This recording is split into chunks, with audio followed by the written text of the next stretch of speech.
Chicken കൊത്തു parotta 300 gram boneless chicken breast എടുത്തിട്ട് ഒന്ന് വേവിച്ചെടുക്കണം. കഷ്ണങ്ങളാക്കിയിട്ടുണ്ട്. ഇതിലേക്ക് 1 ടീസ്പൂൺ മുളക് പൊടി, 1 ടീസ്പൂൺ മല്ലിപ്പൊടി, 1/4 ടീസ്പൂൺ പെരിഞ്ജീരകപ്പൊടി, 1/2 ടീസ്പൂൺ മഞ്ഞൾപ്പൊടി, 1/2 ടീസ്പൂൺ ഉപ്പ്, 1 കപ്പ് വെള്ളം ഇതെല്ലാം കൂടി ചേർത്ത് നമ്മൾ ഒന്ന് വേവിച്ചെടുക്കാൻ പോവുകയാണ്. 10 മിനിറ്റിൽ താഴെ വേവുമ്പോൾ ഈ വെള്ളം മുഴുവൻ വറ്റി കിട്ടും. അടി പിടിക്കാണ്ട് ശ്രദ്ധിക്കുക. അതിനുശേഷം പ്രോസസ്സറിൽ വെച്ച് ഇത് ഷ്രെഡ് ചെയ്തെടുക്കാം.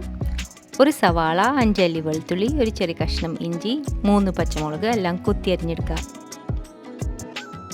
ഒരു നോൺ സ്റ്റിക്ക് പാനിലേക്ക് കുറച്ച് എണ്ണ ഒഴിച്ച് ചൂടാക്കിയതിന് ശേഷം ഇതിലേക്ക് ഇഞ്ചി വെളുത്തുള്ളി ആദ്യം ഒന്ന് വഴറ്റിയെടുത്ത് നല്ലൊരു മണം വന്നു കഴിയുമ്പോൾ അതിലേക്ക് സവാളയും പച്ചമുളകും ചേർത്ത് ഒന്ന് വഴറ്റി ഒരു ഗോൾഡൻ കളർ ആവണ വരെ വഴറ്റിയതിന് ശേഷം ഇതിലേക്ക് കുറച്ച് കുരുമുളക് പൊടിയും കൂടി ചേർത്ത് നമ്മൾ ചിക്കി വെച്ചിരുന്ന ചിക്കൻ അതിലേക്ക് ചേർത്ത് ഒന്ന് ടോസ് ചെയ്ത് കൊടുക്കുക. കുറച്ച് മല്ലിയിലയും കൂടി ചേർത്ത് ഇത് മാറ്റി വയ്ക്കാം.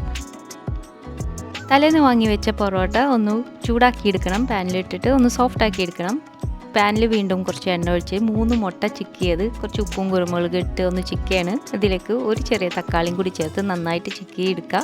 ഇതിലേക്ക് കുക്കായി കഴിഞ്ഞതിന് ശേഷം ചിക്കനും കീറിപ്പറിച്ച പൊറോട്ടയും കൂടി ചേർത്ത് നന്നായിട്ട് ഹൈ ഫ്ലെയിമിൽ ടോസ് ചെയ്തെടുക്കുമ്പോൾ കൊത്തു പൊറോട്ട റെഡി. ഉണ്ടാക്കിയാൽ ഫോട്ടോ എടുക്കാൻ മറക്കരുത്. എനിക്ക് അയച്ചു തരണം കേട്ടോ.